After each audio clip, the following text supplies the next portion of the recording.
bruschetta, è la cosa più tipica del mondo italico, quantomeno, ok?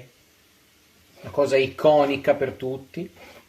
La bruschetta è proprio una roba che, che- che- che ti fa star bene, no? Che quando tu vai d'estate cosa ti ordini? Una bella bruschetta. Perché? Perché è buona, ti tiene in aperitivo, come vedete, si sfragnano i pomodori in questa maniera. Lo so che non sono ancora i pomodori quelli giusti, quelli belli da orto, quelli che il sole li fa maturare e quando tu ti avvicini alla pianta del pomodoro si sente tutto il profumo, no?